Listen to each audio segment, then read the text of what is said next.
एक गांव में महेश नाम का एक हलवाई रहता था। उसकी दुकान दूर दूर तक मशहूर थी। आसपास के सभी गांव वाले महेश की दुकान से ही मिठाई लेते थे। भाई मजा आ गया, क्या लजीज रबड़ी है। ये लड्डू भी लीजिए, शुद्ध देसी घी के हैं, आज ही बनकर आए हैं। लाओ भाई लाओ, 1 किलो लड्डू भी पैक कर दो। महेश का एक बेटा था रवि।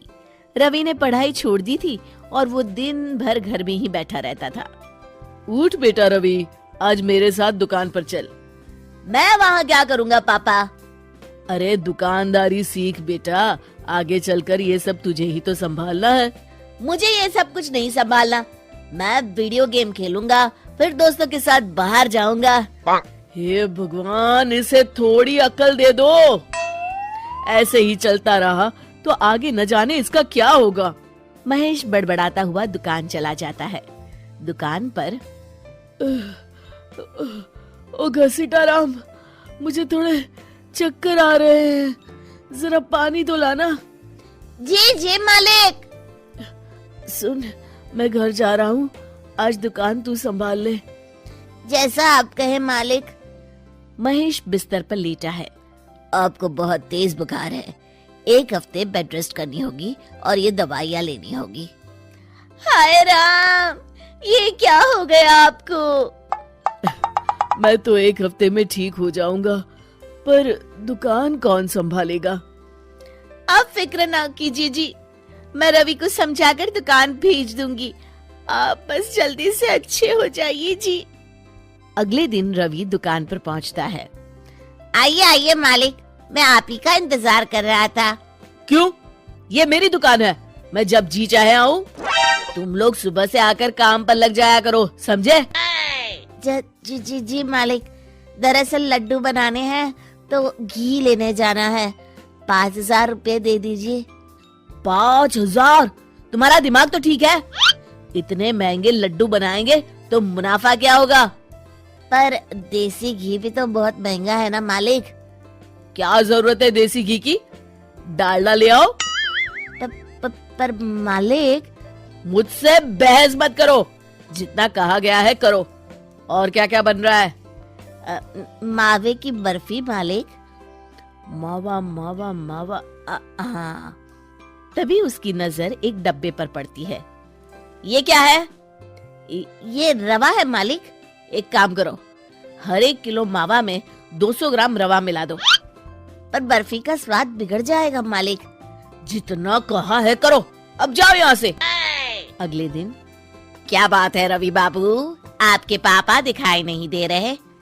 अब उनकी तबीयत खराब है। अच्छा भाई अच्छा, बस उन्हें ये बताना था कि वो आज आए नहीं तो उनकी मिठाई बड़ी बेस्वाद लग रही है। लेना है तो लो, वरना चलते बनो। अरे अरे अरे, ये कोई तरीका है ग्राहक से बात करने का? चलो भाई चलो, यहाँ से चलो। अगले दिन। भैया, कल जो मैं लड्डू ले गया था उनका स्वाद बड़ा बेकार लगा। महेश बाबू का नाम सुनकर बड़ी दूर से आया था। 200 रुपए में इससे अच्छा और क्या मिलेगा? सुबह सुबह मनहूस बातें मत करो। कुछ लेना है तो लो, वरना फूटो यहाँ से। रवि के इस व्यवहार के चलते 2-4 दिनों में ही ग्राहकों का आना कम हो जाता है। मैंने तो सोचा था कि कम पूंजी में ज्यादा मुनाफा होगा, पर यहाँ तो घाटा हो रहा है। आखिर चक्कर क्या है? लगता है ये दुकानदारी मेरे बस की नहीं। महेश ठीक होकर दुकान लौटता है तो घसीटाराम उसे सब कुछ बताता है। हे भगवान, इसने तो मेरी सालों की मेहनत पर पानी फेर दिया। अब क्या करेंगे मालिक? कुछ नहीं, सबसे पहले तुम पहले की तरह शुद्ध और अच्छी मिठाइयाँ बनाओ और मुझे गांव के उन सब लोगों के नाम बताओ जिनसे रवि ने बदतमीजी की। रवि, कल सुबह दुकान पर आ जाना, बहुत जरूरी काम है। मुझे नहीं आना, मैंने 1 हफ्ता दुकान संभाल ली है, अब संभालो आप। दुकान तो तूने जैसे तैसे संभाल ली, पर सीखा कुछ नहीं। कल तुझे बहुत जरूरी सीख देनी है। रवि पैर पटकता हुआ बाहर चला जाता है। अगले दिन। ये ले, ताजी शुद्ध मिठाइयाँ। मैं इतनी मिठाइयों का क्या करूं? इन्हें उन सब के घर देकर आओ जिनसे तुमने बदतमीजी की, और साथ में माफी भी मांग लेना। अरे पर मैंने तो सिर्फ उन्हें। बेटा, घर आया मेहमान और दुकान पर आया ग्राहक भगवान के समान होता है। अब तू जल्दी जा और कल से कमाल देखना। रवि उन सभी 4-5 लोगों के यहाँ जाकर मिठाई देता है और माफी मांगता है। अगले दिन दुकान पर ग्राहकों की भीड़ लग जाती है। मान गए महेश बाबू, आपने तो आते ही घर तक मिठाई भिजवा दी। बस मेरे बेटे की गुस्ताखी को माफ कर देना भाई, उसमें अब तक बचपना है। हाँ हाँ, आपके लड्डू के बदले हर चीज की माफी है। भाई आज तो मेरे पड़ोसी भी आपकी उदारता देख के दंग रह गए। इतनी बड़ी दुकान के मालिक का बेटा घर तक माफी मांगने आया। भाई रिश्ते निभाना तो कहीं आपसे सीखे। बस आप लोगों की दया है। ताजी रसमलाई आई है, लेंगे आप?